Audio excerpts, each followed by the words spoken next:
이런 생각을 문득 가져봤습니다. 오늘 제목이 와서 보라 라고 하는 제목인데, 이 전도에 대한 말씀을 두 번째 나누면서 그런 생각을 문득 해봤어요. 저도 이 어릴 때 개를 좋아했고 또 개도 좀 키워본 적이 있었는데, 지금 뭐 교육자 생활하면서 아파트에 살기 때문에 우리가 개 키우는 것이 쉽지가 않거든요. 반려동물, 반려견들, 아마 여러분들도 혹시라도 가정에서 개들 키우시는 분들이 있을는지 모르겠습니다. 나는 개를 키우지 않는다라고 하는 분들도 계시겠지만, 사람에 따라서 물론 다를 수는 있으나 대체적으로 사람들은 두 마리의 개를 키우고 있다고 합니다. 첫 번째 개가 편견이라는 개이고, 두 번째가 개가 선입견이라는 개인 것입니다. 이 편견이라는 개는, 선입견이라는 개는 성격이 아주 못됐습니다. 그래서 모든 것을 자기 중심으로 생각해요. 굉장히 이기적입니다. 그래서 자기 멋대로, 자기가 원하는 대로 거칠게 행동을 합니다. 이게 편견이라는 개와 선입견 개의 특징입니다. 그래서 이런 못된 개를 잘 다스리려고 하면 또 한 마리의 개를 우리가 키워야 되는데, 그 개 이름은 바로 백문이불여일견이라고 하는 것입니다. 여러분 아시는 것처럼 편견이라는 말은 치우쳤다는 말이에요. 편자가 뭐니? 치우칠 편자를 쓰거든요. 그래서 볼견자 이렇게 써가지고 이야기하는데, 사물을 본다든지 사람을 볼 때 자기가 보고 싶은 것만 보는 거예요. 내가 말하고 싶은 것만 말하는 거죠. 그래서 자기 판단, 자기 기준에 의해서 평가하고 이야기하는 것, 이것을 편견이라고 이야기합니다. 선입견은 무엇입니까? 선입견이라는 말은 먼저 선자, 그리고 들입자, 볼견자 이렇게 써가지고 한문으로 사용을 하는데, 사람이나 사물 그리고 사건을 제대로 확인도 하지 않고 미리 얘기해서 자기가 생각한 것, 들은 말, 그걸 가지고 판단하는 것, 이것을 선입견이다 이렇게 이야기합니다. 그래서 모든 사람들은 자기에게 편리하고 유리한 것만 말하고 들으려고 하는 이처럼 편향적인 속성을 가지고 있다라고 이야기할 수 있어요. 자, 대한민국 요즘 우리 사회에 가장 큰 문제가 무엇일까요?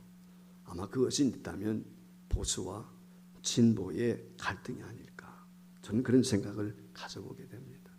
이 진보와 보수, 그리고 그에 따른 견해 차이와 그 의견의 차이점은 어느 나라나 다 존재한다고 저는 생각해요. 특별히 민주주의 국가, 자유주의 국가에서는 이와 같은 자기의 의견들이 존중이 돼야 되고 개진할 수 있어야 되는 거죠. 이게 당연하다고 생각해요. 그러니까 거기에는 당연히 갈등도 있을 수 있고 차별이 있을 수밖에 없습니다. 하지만 지금 대한민국이 겪고 있는 이 몸살, 갈등, 이 대립은 세계에서 찾아보기가 어렵습니다.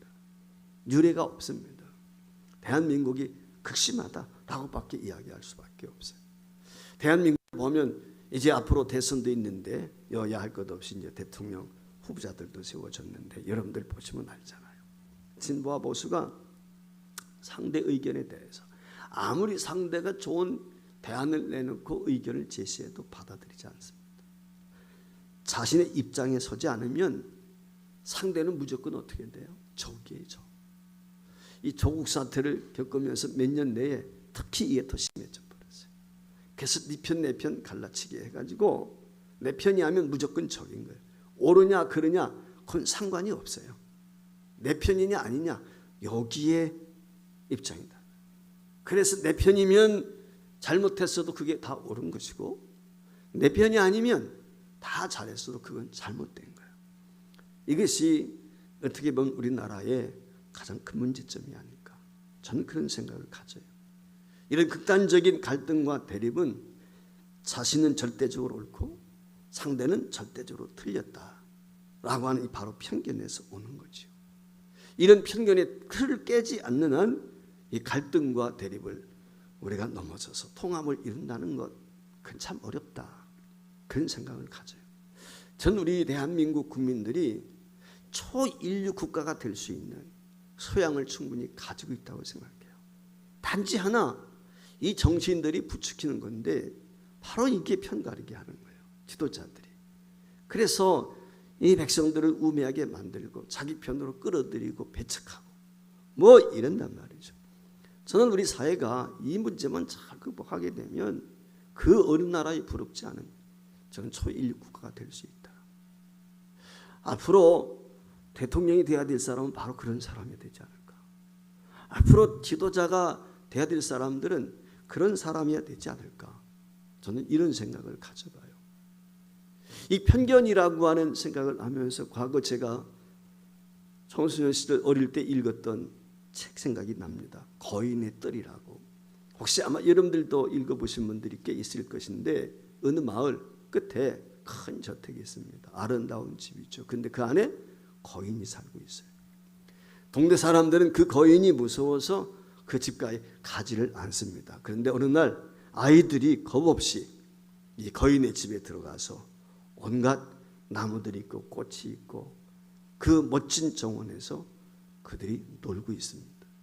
아이들은 이곳저곳 마치 비밀의 숲처럼 그것을 여기면서 부모님들이 가지 말라고 그랬는데도 불구하고 몰래 그 거인의 집에 가서 그 정원에서 놀고 있는 것입니다.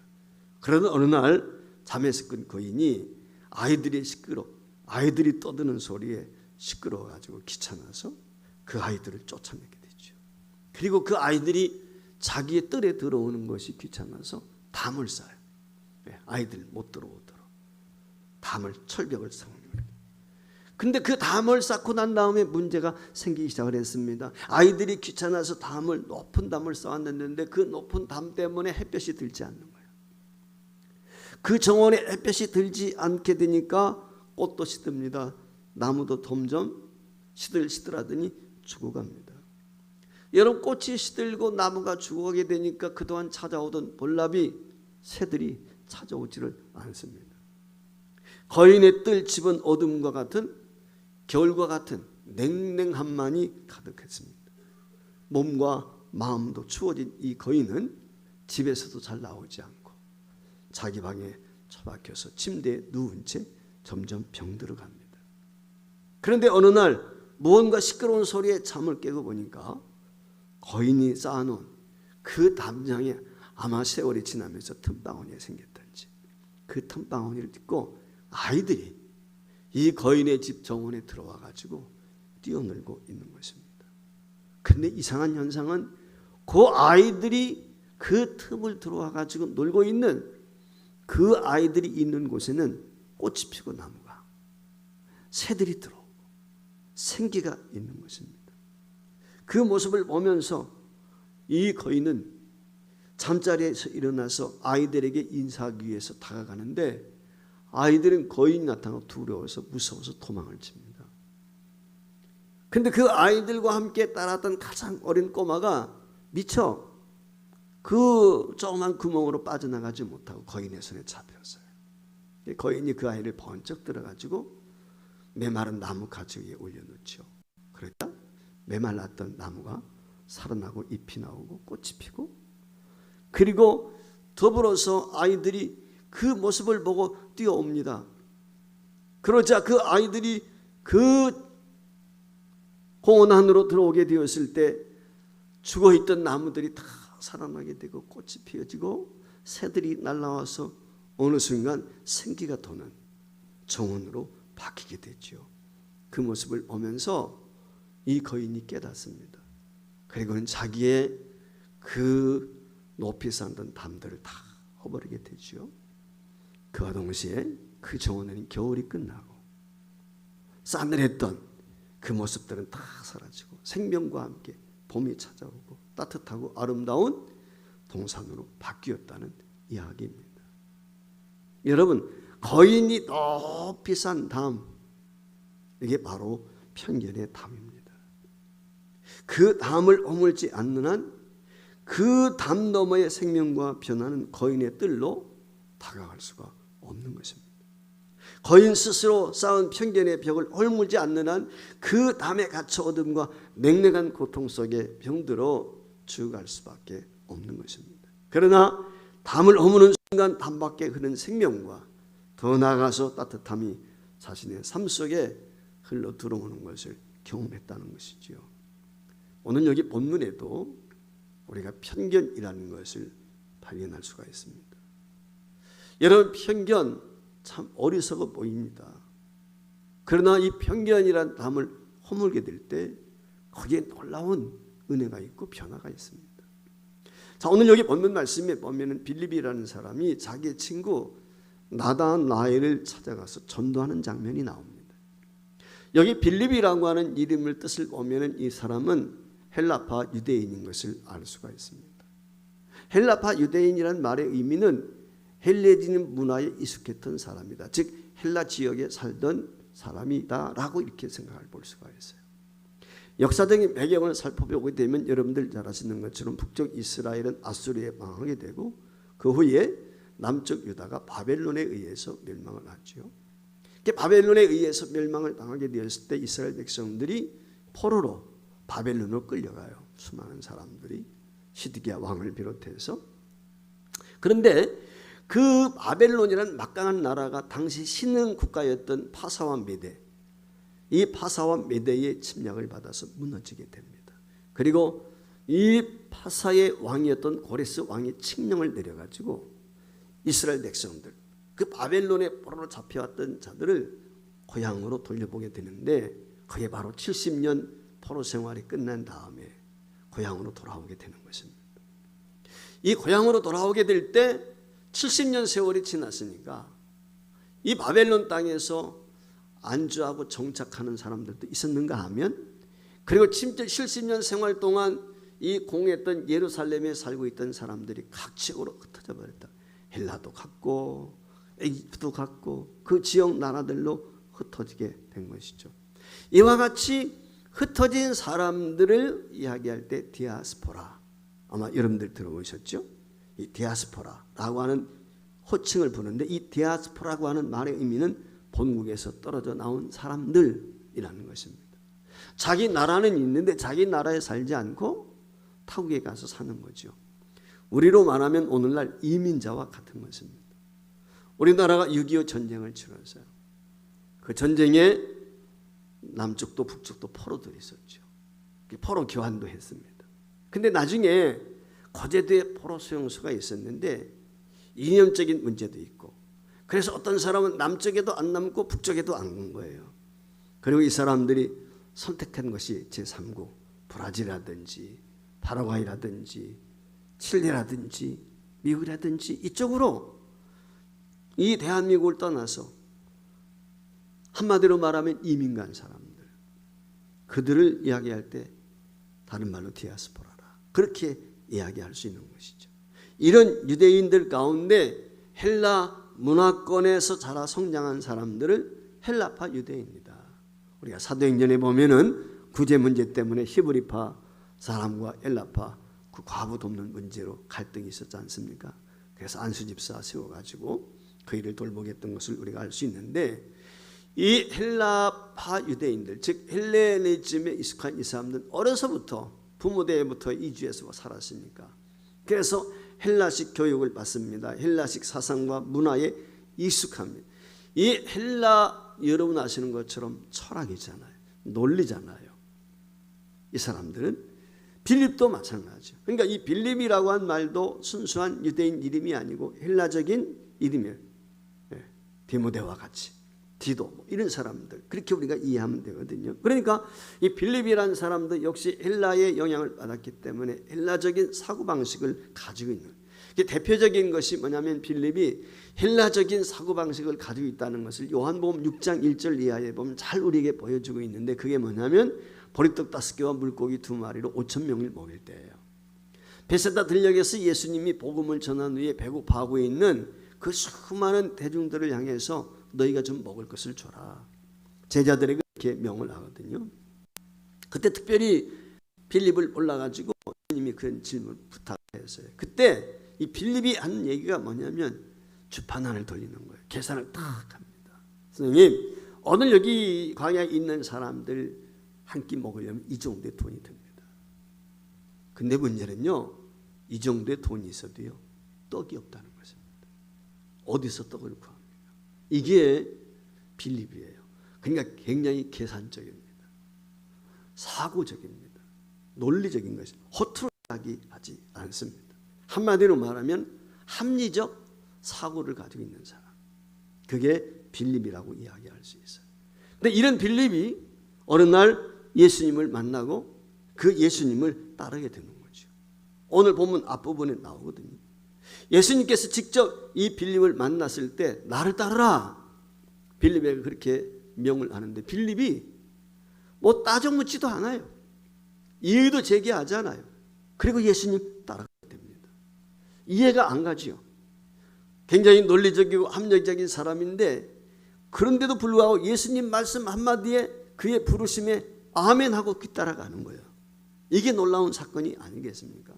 여러분, 아주 논리적이고 합리적인 사람이 전혀 비합리적이고 비논리적이란 말이죠. 행동하는 것을 보면 왜 이와 같이 했을까요? 이것은 빌립이 예수님을 만나서 예수님의 말씀을 듣게 되었을 때 그 오묘하심, 그 권세 있는 말씀에 주눅이 든 거예요. 단번에.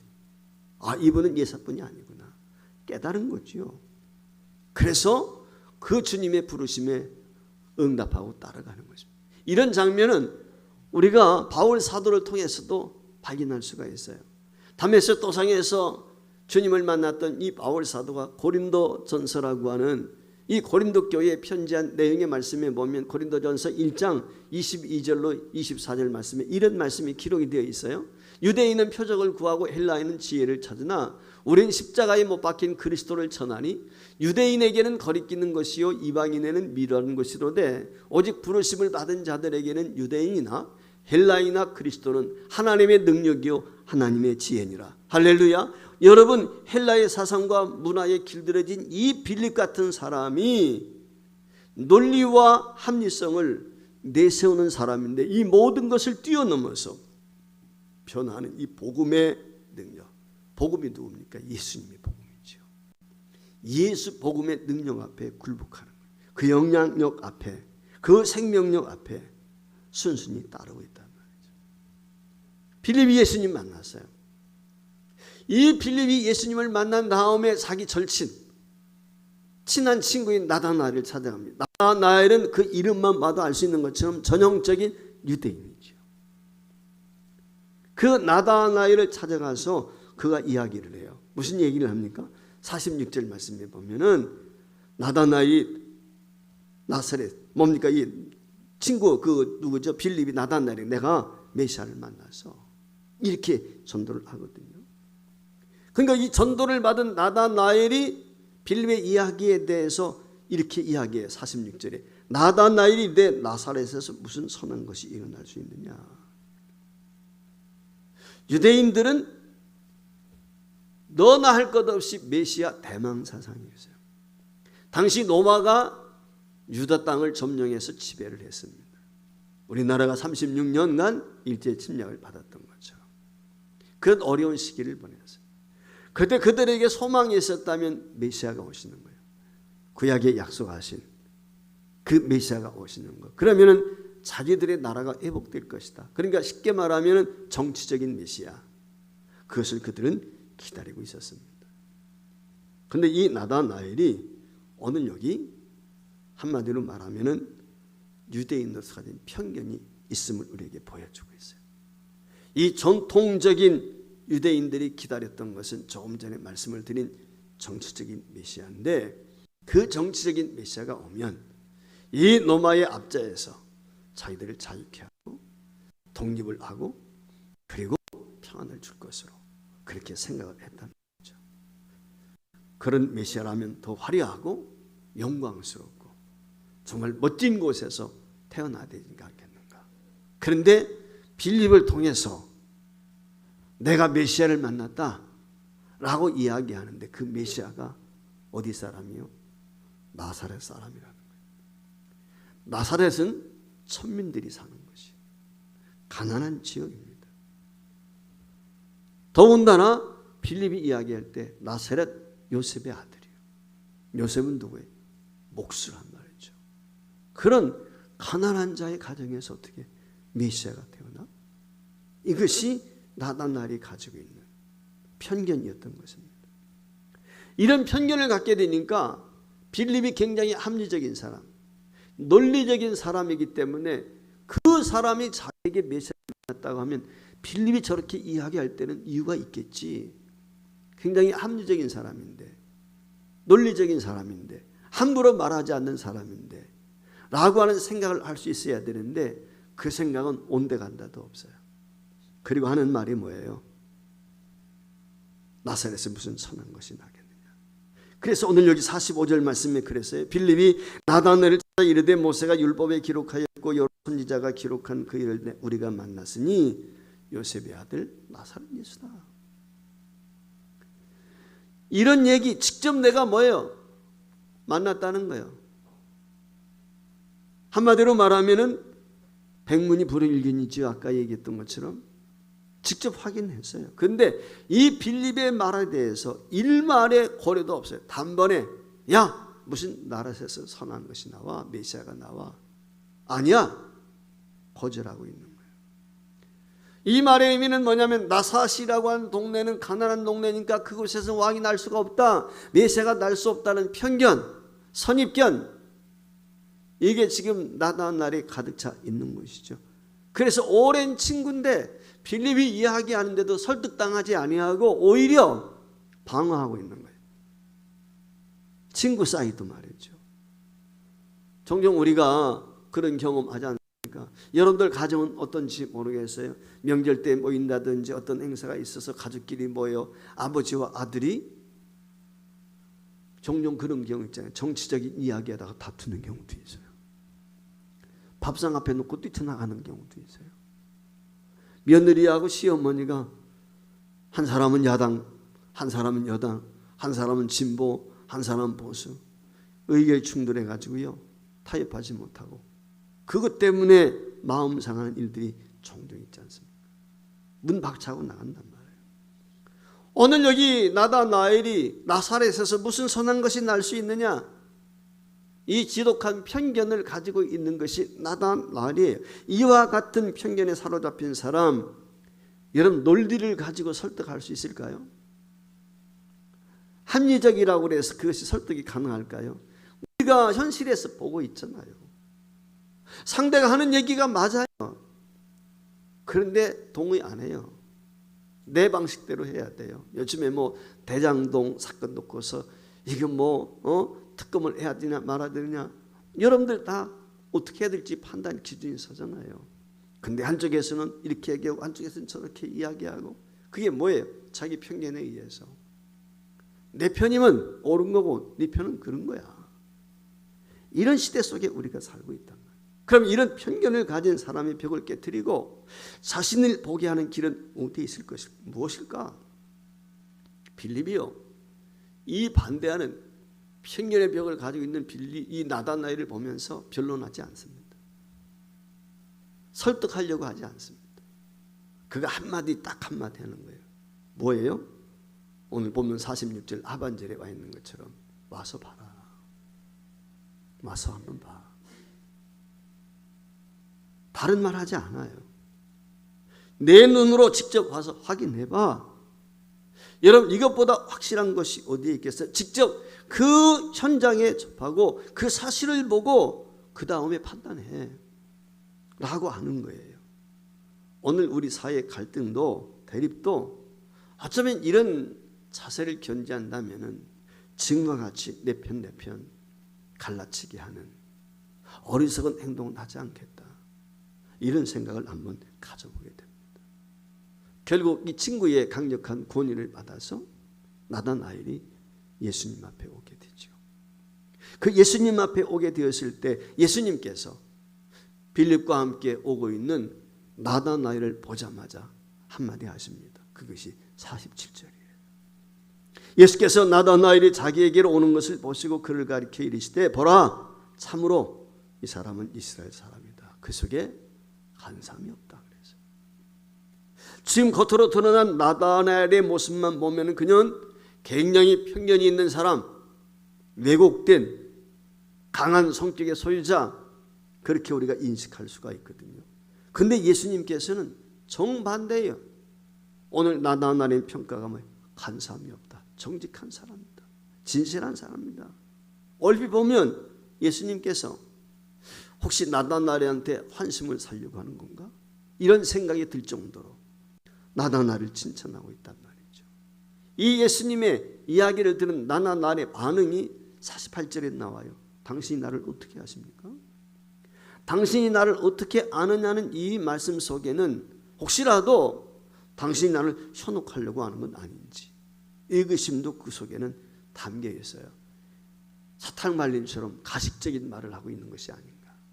그때 그 나다나엘의 반문을 받은 예수님이 계속해서 48절에 이렇게 하반절에 이야기하죠. 예수께서 대답하여 이르시되 빌립이 너를 부르기 전에 내가 무화과 나무 아래에 있을 때 내가 보았다. 이 무화과 나무 아래에 있다는 말의 의미는 경건한 유대인들이 정한 시간에 하나님 앞에 기도하고 묵상하는 장소, 그게 무화과 나무를 종종 그들 그늘 밑에서 그렇게 했다는 것이죠. 예수를 만난 적이 없어요. 근데 예수님은 하나님이시니까 이미 그걸 다 보고 계신 거예요. 자기 자신이 누구한테 내가 이렇게 지낸다는 얘기를 하지 않았단 말이에요. 그런데 예수님께서 자기의 삶을 지금 이야기하니까 깜짝 놀라가지고 49절 말씀에 보면은 나다나엘이 예수님 앞에 이렇게 이야기합니다. 나다나엘이 대답하되 라비요. 조금 전에 얘기들은 완전히 바뀌었어요. 라비요, 선생님이요. 그런데 그 뒤에 얘기가 중요해요. 당신은 하나님의 아들이시오. 당신은 이스라엘의 임금이로서. 우리가 생각할 때 마태복음 16장 16절 이하에 있는 베드로의 신앙 고백, 저는 그리스도시요 살아계신 하나님의 아들이십니다 라고 하는 것이 제자들의 최초의 신앙 고백처럼 생각이 들 때가 있는데, 가만히 보면 오늘 나다나엘이 더 빨라요. 나다나엘이 오늘 주님을 만나자마자 뭐라고 고백을 합니까? 당신은 하나님의 아들이시요 왕이십니다. 당신이 메시아입니다. 구원주이십니다. 어떤 설명이 있었다 않았어요. 단지 예수님의 말씀 한마디, 그 오묘하신 말씀 앞에 나다나엘이 무릎을 꿇습니다. 예수님께서 그를 잘 보셨기 때문에 나온 것이 아닙니다. 나다나엘 자체가 그런 사탕 발림에 넘어갈 사람이 절대 아닙니다. 친구 빌립이 전도로 예수님을 만났지만 빌립처럼 그분에게서, 예수님에게서 나오는 그 권위, 그 풍겨 나오는 오묘하심, 그 권세 앞에 그 자신이 담을 쌓고 있던 담이 무너지게 되고 철저하게 엎드릴 수밖에 없는, 그래서 당신은 우리가 기다렸던 메시아이십니다. 왕이십니다. 하나님이십니다. 고백하고 있는 것입니다. 이 나다나엘의 고백을 들은 예수님께서 오늘 여기 말씀해 보면 미래에 되어질 일들을 나다나엘한테 말씀을 하시죠. 50절 51절에 예수께서 대답하여 이르시되 내가 너를 무화과 나무 아래에서 보았다 함으로 믿느냐? 이보다 더 큰 일을 보리라. 또 이르시되 진실로 진실로 너에게 이르노니 하늘이 열리고 하나님의 사자들이 인자 위에 오르락내리락 하는 것을 보리라 하시니라 그랬어요. 메시아인 예수님으로 인해 이루어질 미래와 그 영광을 확인하게 될 것이다 라고 말씀을 하고 있는 것이죠. 이 나다나엘이 지닌 편견의 벽이 깨어지게 되었을 때 예수님이 참 예수로, 참 메시아로 보이는 거예요. 인간 예수, 나사렛의 목수의 아들 예수가 아니라 하나님의 아들로 보여요. 그 진리를 깨닫게 돼요. 그 진리를 깨닫게 될 때 그 나다나엘의 삶이 영광된 삶으로 바뀌는 것입니다. 만약 하나 나다나엘이 자신이 진 편견의 벽을 허물지 못했다면, 이 예수님을 알아보지 못한 채 구원의 감격과 기쁨을 누리지 못하는, 구원과는 전혀 관계없는 그저 유대인으로 아마 남아있을지 모르겠습니다. 편견의 벽에 갇혀있던 이 나다나엘이 복음이신 예수님으로 인해서 자기의 벽을 깨고 구원의 세계, 영광의 세계로 나왔다고 하는 사실이에요. 여기서 우리가 깨닫는 게 있습니다. 복음은요, 논리가 아닙니다. 복음은 이론이 아닙니다. 특별히 대신자를 품고 전도하고자 하는 전도자 여러분들, 우리가 조심해야 될 것이 있습니다. 그것은 무엇이냐면 설득으로 되는 것이 아니라는 거예요. 이해시키려고 해서 되는 게 아니라는 거예요. 복음의 능력, 복음의 권세로 되는 것입니다. 전도하는 사람이 때로는요, 교회 비판할 때 있어요. 목사님 욕할 때도 있습니다. 교회 장로님들 욕할 때도 있어요. 그러다 보면 성도들이 반응을 보이게 될 때 변명하려고 해. 그게 아니고 이건 이렇고. 여러분, 그럴 필요가 없어요. 우리가 명심해야 될 것 중에 하나가 뭐냐면 논쟁을 해가지고 그들이 설득당한다? 절대 설득당하지 않아요. 이걸 우리가 이해를 해야 돼요.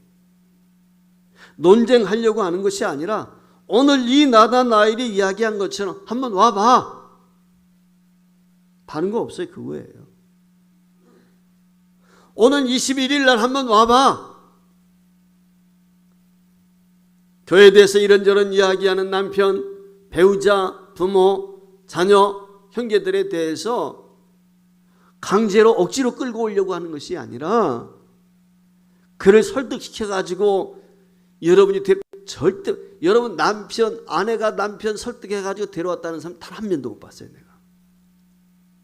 없어요. 설득 안 당해요. 여러분이 설득할 그 이전에 벌써 나왔지. 그저 와보세요. 한번. 우리 교회 한 번만 나와보세요. 여러분, 다른 데 있는 게 아니에요. 전도는 내가 설명한다고 뭐 복음의 도리가 뭐고 사형제가 어떻고 전도법 그거 잘한다고 하는 게 아니란 말이에요. 우리가 명심해야 될 건 편견에 갇힌 이 어둠과 비참함 속에 있는 이들에게, 이 갈등 속에 살고 있는 이 땅에 저와 여러분이 와보라 외칠 수 있어요. 예수님을 만난 사람 빌립이 그래. 예수님을 만났어요. 만나고 나니까 그분이 메시아인 것을 알게 되었고 메시아인 예수님을 전하게 되는데 뭐 메시아가 이렇게 생긴 분이다 이게 아니고 그저 한번 와봐. 중요한 게 이거예요. 오늘 우리가 한 주간 살아가게 될 때 우리의 편견과 선입견을 내려놓고 하나님께서 원하시는 것이 무엇인지 그것을 우리가 깨닫고 보게 될 때 하나님께서 기뻐하시는 길을 걷고 그 걷는 길이 영광될 수밖에 없다는 거예요. 따라서 우리가 날마다 이 복음이신 예수님과 함께하며 이 복음의 진리를 확인하는 기쁨과 감격을 맛보면서 하나님의 은혜가 충만한 우리 서부지일교 온 성도가 되었으면 좋겠습니다. 그리고 더 나아가서 편견으로 가득 차서 고통하고 신음하고 있는 세상을 향해서 우리가 전할 말, 그것은 다른 것이 아닙니다. 와서 보라. 한 번만 와서 보라. 이것이 우리가 이 편견의 벽에 갇혀있는 세상을 향해서 전해야 될 우리의 메시지요. 복음인 것입니다. 오늘 이실 태신자 전도주일입니다. 어떤 거창한 설명이 아니라 오늘 빌립처럼 편견에 갇혀있는 우리 전도 대상자들에게 와서 보라 외침으로 그들이 주님 앞에 나와서 하나님의 감동하심과 성령의 역사로 거듭나는 구원의 은혜가 있기를 주의 이름으로 축복합니다.